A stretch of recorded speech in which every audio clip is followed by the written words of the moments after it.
Filipenses, no capítulo 4, os versos 6 e 7. Filipenses 4, 6 e 7. Todas encontraram? A alegria apesar das circunstâncias. E diz assim o texto: alegrem-se sempre no Senhor. Novamente direi, alegrem-se. Seja a amabilidade de vocês conhecida. Acho que eu estou lendo a partir do 4. Deixa eu ler. Eu estou lendo a partir do verso 4, certo? Alegrem-se sempre no Senhor, novamente direi, alegrem-se. Seja a amabilidade de vocês conhecidas por todos. Perto está o Senhor. Não andem ansiosos por coisa alguma, mas em tudo pela oração e súplicas, e com ação de graças, apresentem seus pedidos a Deus, e a paz de Deus, que excede todo entendimento, guardará o coração e a mente de vocês em Cristo Jesus.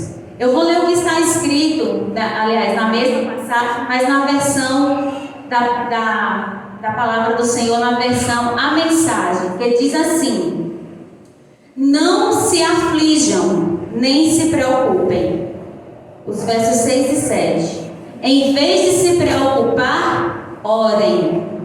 Permitam que as súplicas e os louvores transformem seus receios em orações, permitindo que Deus os conheça. Antes que vocês percebam a compreensão da integridade de Deus, que só contribui para o bem, virá e os acalmará. É maravilhoso o que acontece quando Cristo retira a preocupação do centro da vida humana. Amém? Uma versão bem poética, não é verdade? Mas vamos orar nesse momento? Senhor, aqui estamos diante de Ti com os nossos corações gratos por tudo que Tu tens feito nas nossas vidas.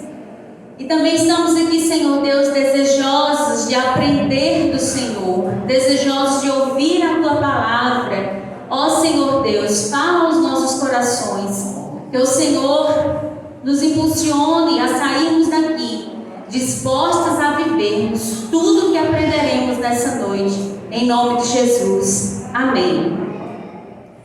Quando a gente fala de alegria, né, quando a gente fala de não andar ansioso, a primeira coisa que me vem à mente é uma palavra que diz assim: contentamento.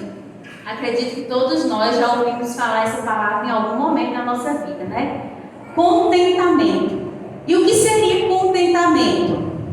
Alegria, estado da pessoa contente, feliz, satisfeita. Júbilo, sensação de regozijo, de prazer, de felicidade. Isso significa, tudo isso significa uma única palavra: contentamento. E essa palavra, ela está muito interligada com tudo o que a gente vai falar nessa noite, e principalmente sobre não andarmos ansiosas. Porque se temos se vivemos em contentamento, o nosso coração não tem espaço para a ansiedade, para a preocupação, para o medo e para várias outras questões. A Bíblia fala muito sobre essa virtude, contentamento. A Bíblia trabalha o contentamento como uma virtude e sobre a necessidade que temos de ter contentamento, mostrando que a nossa satisfação não deve estar nas coisas desse mundo, mas em quem? Em Deus. O apóstolo Paulo já fala lá em Colossenses capítulo 3: pensai nas coisas que são do alto e não nas que são da terra. Paulo diz em Filipenses, né, nós lemos aqui no verso 4: alegrem-se sempre no Senhor. Aí você pode me dizer: mas missionária, isso é difícil. E é verdade, não é fácil, porque nós somos tendenciosos a sempre nos deixarmos abater pelas circunstâncias. É natural, né, do ser humano, é natural da nossa natureza. Mas a palavra do Senhor nos desafia: alegrai-vos sempre no Senhor. O apóstolo Paulo também fala no verso 12 desse mesmo capítulo, né, que aprendeu a estar contente em todo tipo de situação, seja boa ou seja ruim.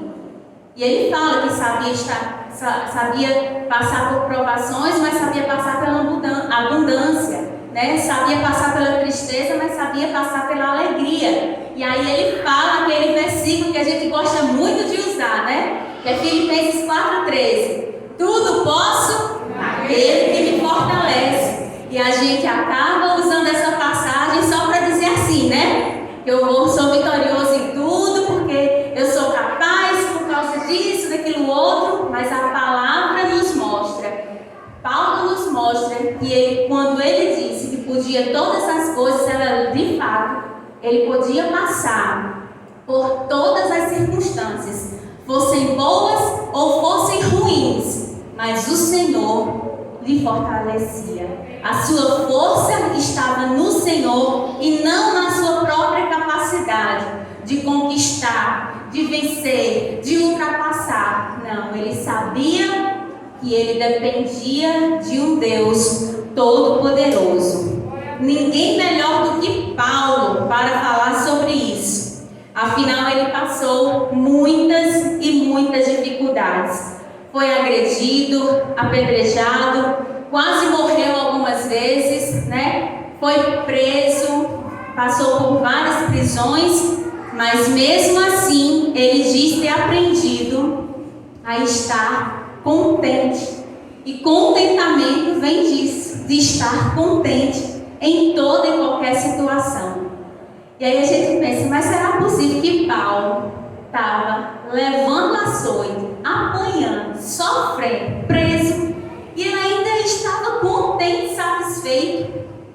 Ele estava contente e satisfeito, não na situação, mas ele estava contente e satisfeito no Senhor, sabendo que aquilo que ele estava vivendo era passageiro e tinha um motivo: era para a glória de Deus. Não era para que o seu nome fosse conhecido entre todos os povos, mas era para que o nome de Jesus fosse conhecido entre todos os povos. Era para que todos soubessem por quem Paulo apanhava, por quem Paulo estava preso. Era para que todos soubessem por quem Paulo estava sendo perseguido. Aquele que outrora perseguia passa agora a ser perseguido, proclamando o amor transformador de Jesus Cristo, com quem ele teve um grande encontro. Jesus também nos mostra que nosso contentamento está ligado diretamente à nossa confiança no cuidado de Deus. E aqui vem uma grande lição para nós. Se nós estamos ansiosas, é porque nós estamos dizendo a Deus: eu não confio em Ti. Isso é muito forte, isso é muito pesado, e isso é um pecado. A ansiedade, quando a gente deixa-se ser tomado completamente pela ansiedade, nós nos viramos para Deus e dizemos: eu não confio em Ti.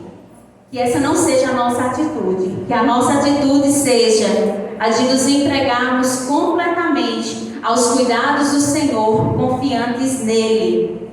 Esta epístola, amados, essa carta, ela é quase que universalmente aceita como por autoria do apóstolo Paulo, e ele estava possivelmente em uma prisão domiciliar em Roma, porque era costume que aquele que haveria de passar por um julgamento, ele ficasse em prisão domiciliar. E ele estava ali em prisão domiciliar quando ele escreve a carta aos Filipenses. E o assunto dominante desta breve carta é conhecida como a Carta da Alegria, né? Por que a Carta da Alegria? Mas é também uma carta de gratidão. O apóstolo Paulo, quando ele escreve essa carta aos Filipenses, ele tem um carinho, um amor todo especial por esta igreja, a igreja de Filipos, porque ele tinha conhecido esses irmãos, tinha se criado um laço, né, de afetividade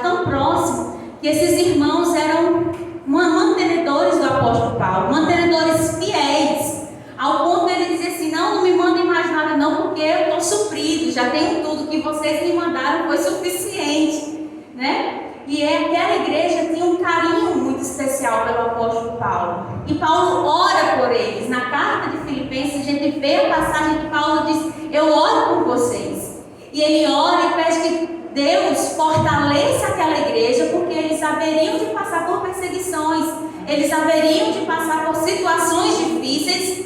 E aí Paulo mostra o seguinte: assim como eu, olhem para mim, Paulo diz, olhem para mim, Filipenses, assim como eu estou sofrendo na pele a perseguição, a injúria, né? As mentiras que foram levantadas contra Paulo, assim como eu estou passando por isso, vocês também irão passar, mas tenham o mesmo contentamento que eu estou tendo em Cristo. Alegrem-se no Senhor, porque é Ele quem é a nossa força.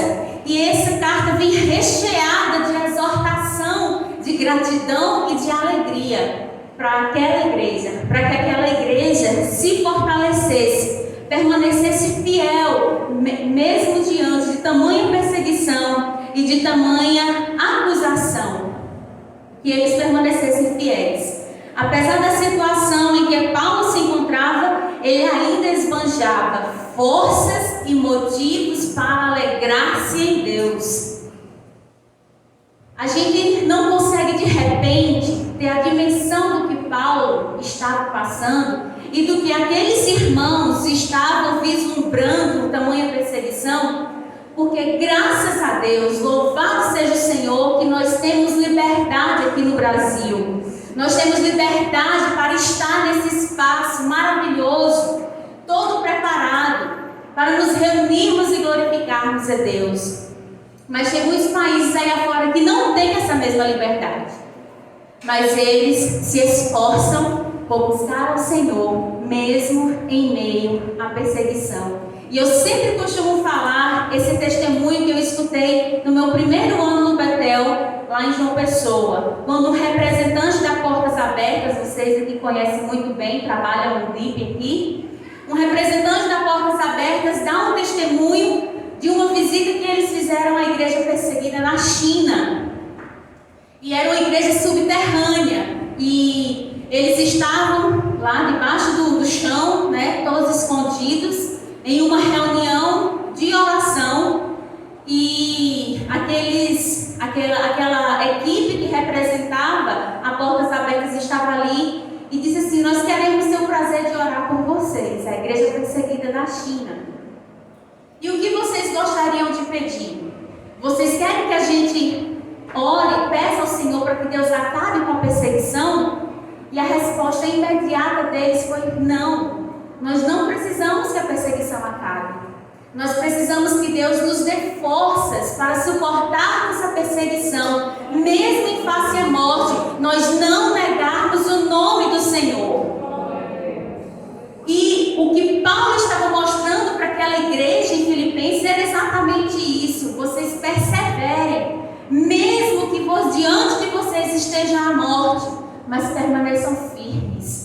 Não recuem, não sejam covardes, não neguem o Senhor, mas perseverem, assim como eu tenho perseverado. Encontramos na carta a alegria que caracteriza uma fé madura e o amor de Paulo pela igreja de Filipos. Ele tinha um cuidado todo especial, o que nos revela sem dúvida uma bela lição de esperança, repartida pelo autor em meio às penalidades físicas e morais da sua prisão. No capítulo 4, que é o capítulo que nós estamos trabalhando, na seção dos versos 4 a 9, o apóstolo Paulo, ele fala que a alegria da salvação há de ser uma constante na vida do cristão. Então, o que Paulo diz para os filipenses? A alegria que vocês têm na salvação, ela deve ser constante na vida de vocês. Vocês devem viver uma vida evidenciando que vocês são salvos.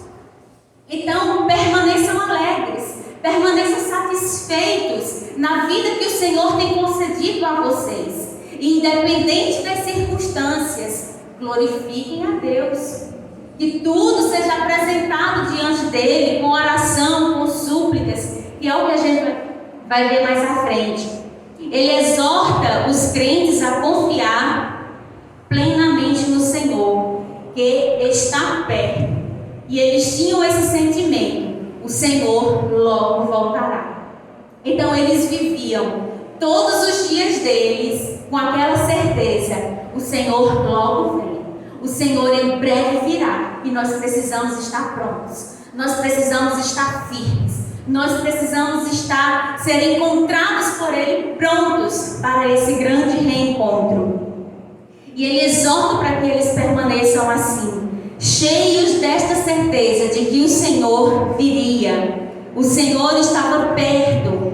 E Ele exorta para que eles passem a pensar e atuar de maneira sempre digna de louvor e sempre digna do Senhor. E refletindo sobre todas essas características belíssimas dessa carta, é uma carta que traz muita motivação ao nosso coração, e baseado nos foi sugerido sobre vencermos a ansiedade, não andarmos ansiosas. Eu quero falar com vocês, pensar sobre vocês, sobre esta verdade espiritual que diz: a alegria do Senhor dá luz à verdadeira paz. Vamos repetir? A alegria do Senhor dá luz à verdadeira paz. Mais uma vez. A alegria do Senhor dá luz à verdadeira paz. Como podemos então desfrutar da alegria no Senhor e obter esta paz? Porque agora a gente vai começar a fazer uma ponte, né? Nós vamos começar a linkar algumas coisas. Para não vivermos ansiosas, nós precisamos ter contentamento, nós precisamos ter paz e nós precisamos desfrutar de uma alegria. Mas esta alegria não é nas coisas dessa terra. Esta alegria é no Senhor. Por isso que esta verdade espiritual que nós vamos estudar nessa noite, a alegria no Senhor dá luz à verdadeira paz. Como podemos desfrutar? Por meio de algumas ações praticadas pelo cristão, pela mulher cristã, independente das circunstâncias. E em primeiro lugar, nós vamos refletir sobre o que está escrito no verso 6, a primeira porção, que diz: não andamos ansiosos por coisa alguma. Não andamos ansiosos por coisa alguma. A certeza quanto ao que está no futuro exerce influência no nosso presente, certo? De que modo? Se eu tenho insegurança quanto ao meu futuro, o meu presente vai ser de quê? De ansiedade. Se eu não confio no que vai acontecer no futuro, o meu presente vai ser um verdadeiro tormento, porque eu vou acordar e dormir todos os dias pensando o que vai acontecer e perturbada, e aí eu vou perder noite de sono, né? Eu vou ficar aflita, eu vou ficar angustiada, eu vou ficar perdida sem saber para onde ir.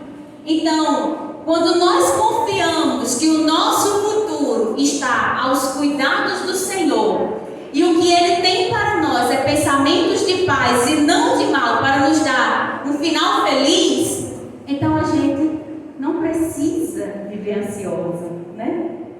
Então a gente descansa, a gente tem paz. Então, portanto, não andeis ansiosos de alguma coisa. Nesse contexto aqui, relaciona-se com as ameaças do mundo ao redor. Quais eram as ameaças daquela igreja? Perseguição, né? Acusação. As ameaças que vinham para aquela igreja eram coisas muito pesadas. E aí Paulo chega para eles e diz assim, não andeis ansiosos, não fiquem ansiosos com o que está por vir, não, né? Em outras palavras, vem chumbo grosso aí, mas confiem em Deus, entreguem-se ao Senhor plenamente. Ansioso é o termo que indica falta de confiança na proteção e cuidado de Deus pelo seu povo. E a admoestação aqui nos lembra o que Jesus falou em Mateus. Vamos abrir? Mateus 6.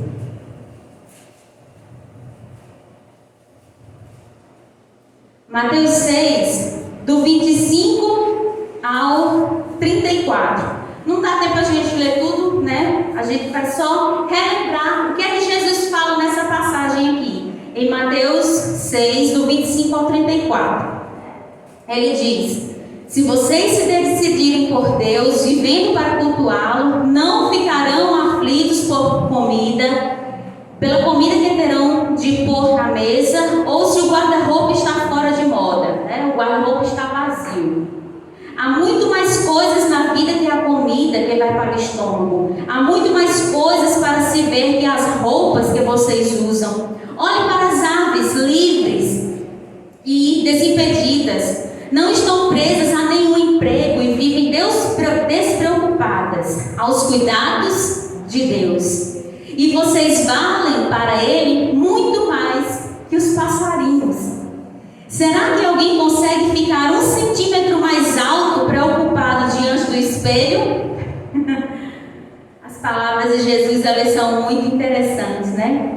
Todo esse tempo e dinheiro gasto com moda, pensam que faz muita diferença? Em vez de correr atrás da moda, caminhem pelos campos e observem as flores silvestres. Elas não se enfeitam nem compram, mas vocês já viram formas e cores mais belas?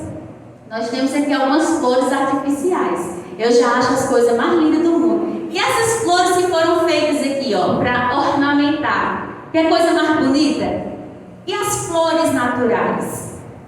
Que delicadeza, né? Tudo muito milimetricamente calculado para ter formas e cores e diversas espécies. E sabe para quem? Para a glória do Senhor. E para nós desfrutarmos também, não é verdade? Os 10 homens e mulheres da lista dos mais bem vestidos iriam parecer maltrapilhos comparados às flores. Se Deus dá tanta atenção à aparência das flores do campo, e muitas delas nem mesmo são vistas, não acham que Ele irá cuidar de vocês, ter prazer em vocês e fazer o melhor por vocês? Quero convencê-los a relaxar, a não se preocuparem tanto em adquirir.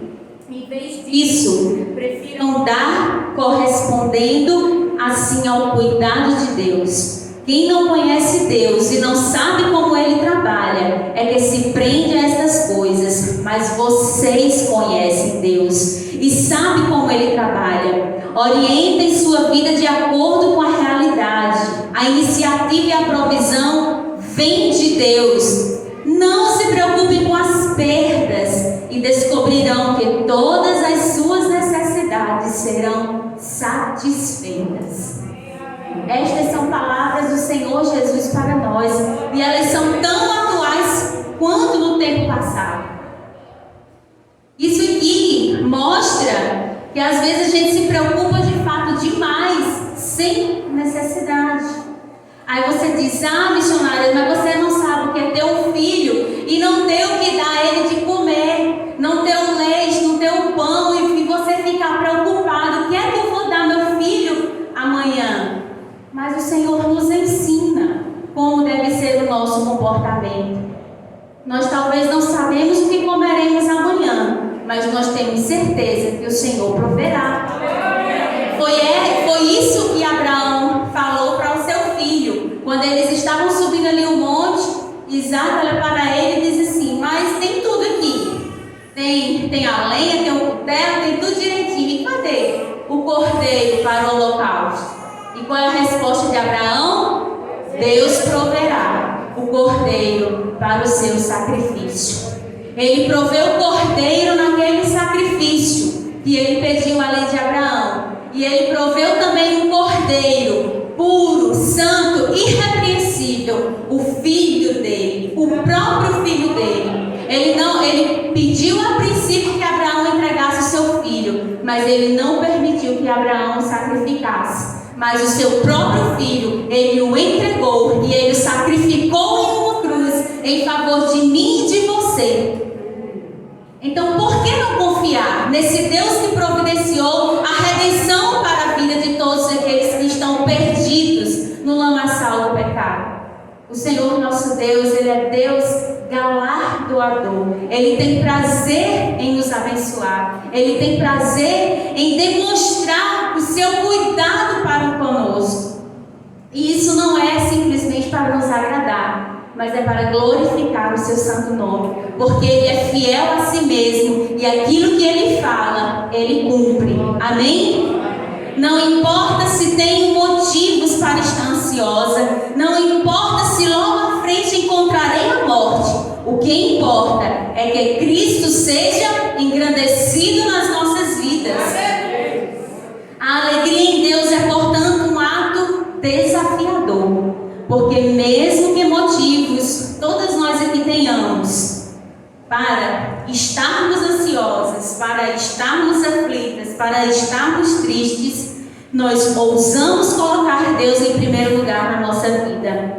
Eu deposito em Deus a minha confiança. A plena confiança no poder de Deus nos traz a certeza de que estamos seguras, ainda que tudo nos mostre o contrário.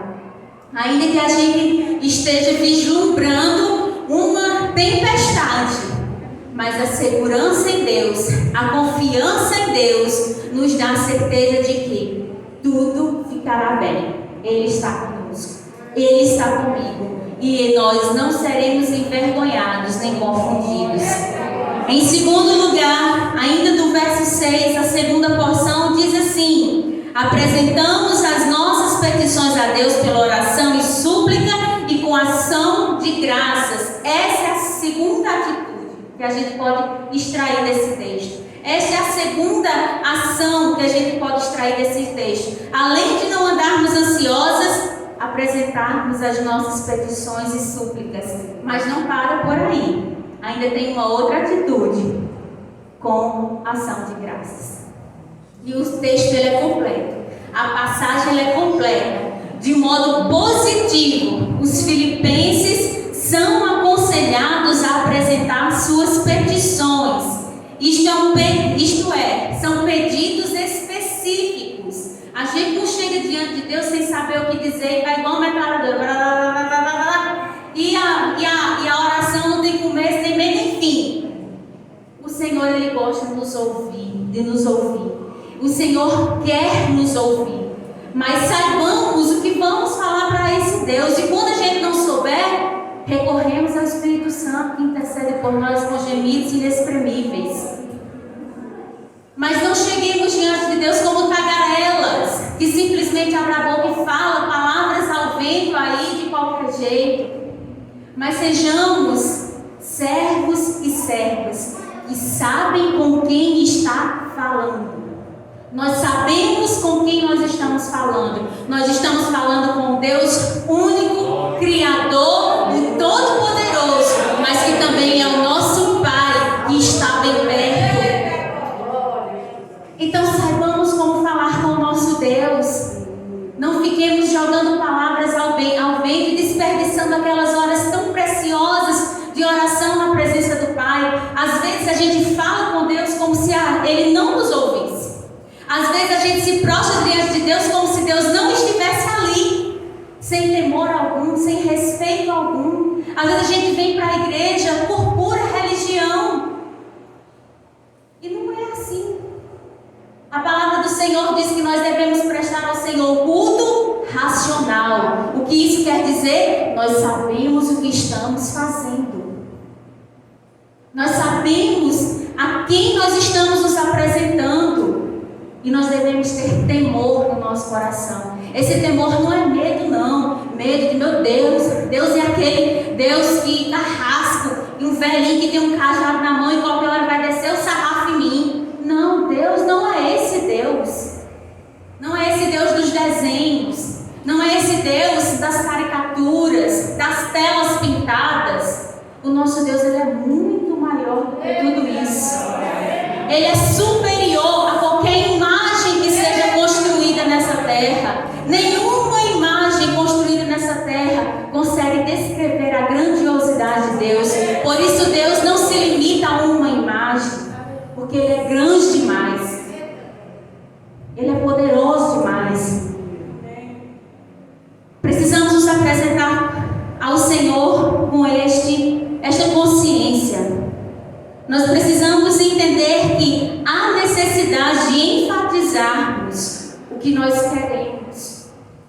quer seja pedir, quer seja adorar. E eu ouso dizer que uma oração que é apenas petição, ela está faltando alguma coisa.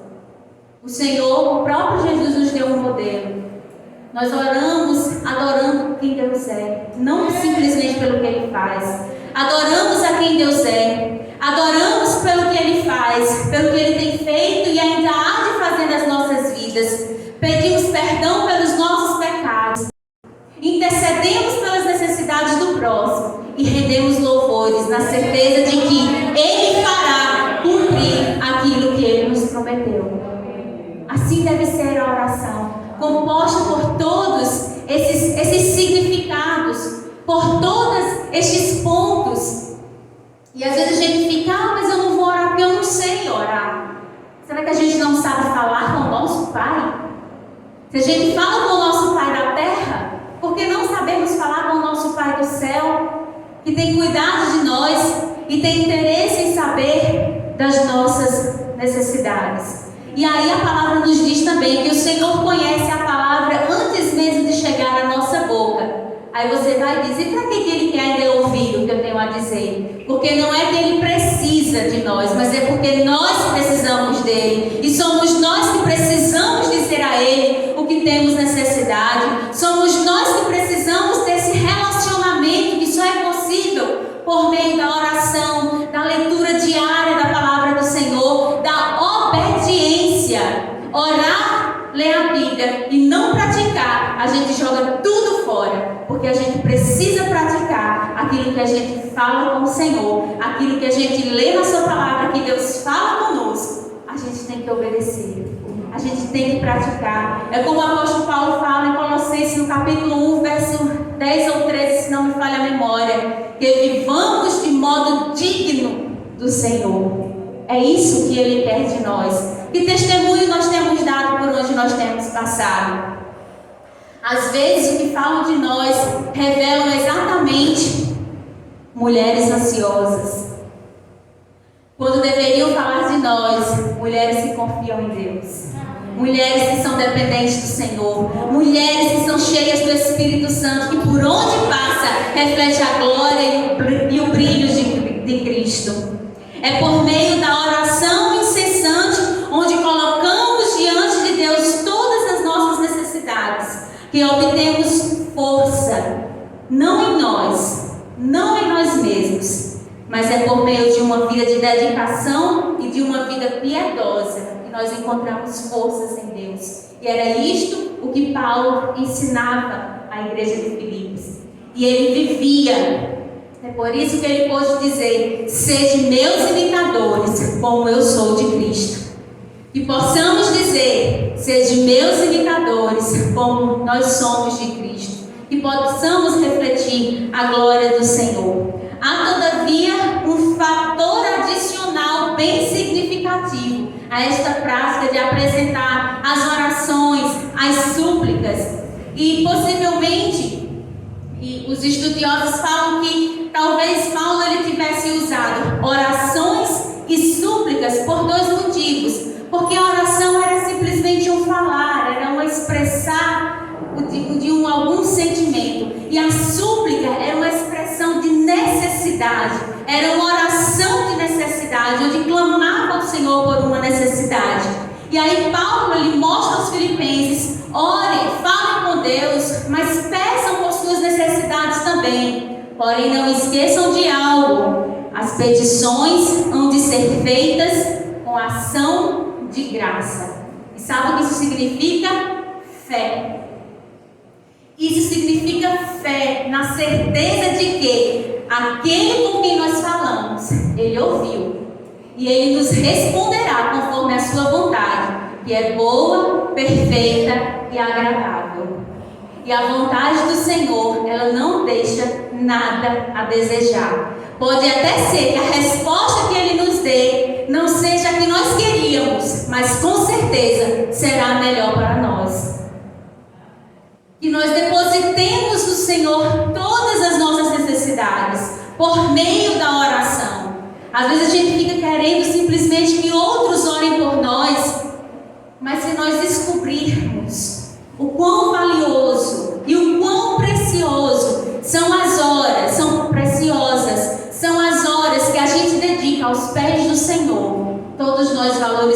valorizemos mais as orações. O tempo de oração, o tempo de intercessão, o tempo de buscar Deus, o tempo de leitura da palavra. A forma de Deus nos responder, é por meio da palavra. Não tem outro meio. O Senhor nos responde por intermédio da sua palavra. E como isso é gracioso, porque a gente ora pedindo que Ele fale conosco. E depois a gente vai para a palavra para que o Senhor fale de fato conosco. Que coisa maravilhosa, que coisa graciosa. Esta expressão de Paulo com ações de graças e em tudo, não é simplesmente a gente orar e render graças por aquilo que a gente já viu que o Senhor nos respondeu. Não é render graças depois que a coisa aconteceu. Por isso que é uma questão de fé, porque a gente agradece mesmo antes que aconteça, porque a gente sabe que o que Deus fará será perfeito, que o que Deus nos responderá será maravilhoso.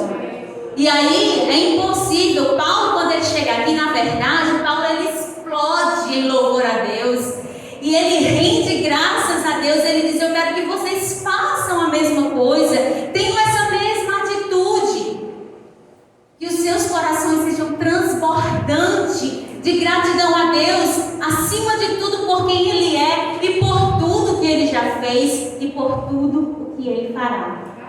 A gente sempre canta, né? Por tudo que tens feito, por tudo que vais fazer. E às vezes a gente canta no automático, sem refletir de fato no que nós estamos cantando. Mas que a gente cante realmente: Senhor, eu te louvo por tudo que tu tens feito na minha vida, e traga à sua memória tudo que Deus fez na sua vida, na vida dos seus, na vida da sua família, na vida de amigos, pessoas por quem você orou e Deus foi lá e respondeu, por causas que você orou e Deus foi lá e resolveu. E quando a gente agradecer a Deus, a gente cante de fato, agradecendo por tudo que Ele tem feito. Além do mais, a passagem resume muito o teor de alegria de toda esta carta.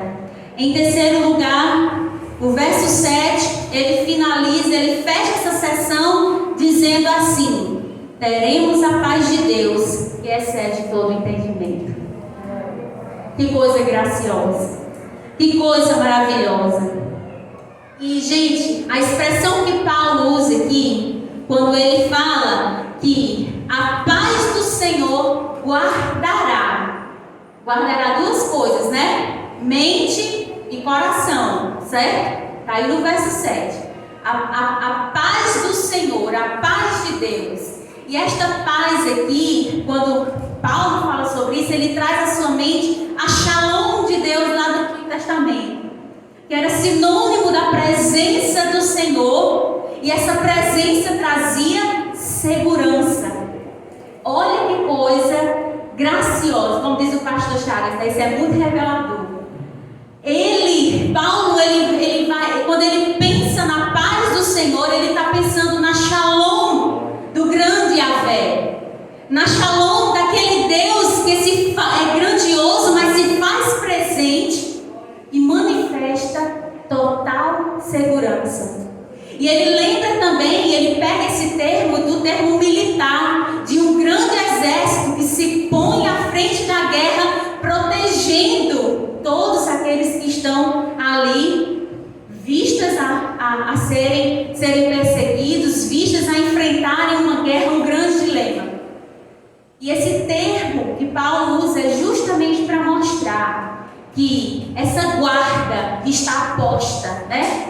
Essa guarda, esta proteção, só quem pode dar não são os maiores exércitos da terra, não são os maiores arsenais da terra, de armas, ou seja, do que for. Não é a maior tecnologia de segurança que existe na terra. A segurança que nós temos, a segurança que ele está falando aqui, é a paz de Deus. Por isso que excede o nosso entendimento. Porque a gente não consegue dimensionar como esta paz, ela se manifesta com total plenitude no meio do seu povo, trazendo tamanha segurança, que pode realmente, o mundo está pegando fogo, mas a paz no nosso coração. O Senhor protege a nossa mente, o Senhor protege o nosso coração dos dardos inflamados do maligno. Esta é a paz de Deus, que excede todo entendimento e que guarda, que protege, que nos livra do dia, de nos perdermos no dia mau. Por fim, a paz de Deus, ela transforma a nossa vida. Ela transforma a nossa vida de que forma? Porque a gente pode estar passando por uma situação muito difícil.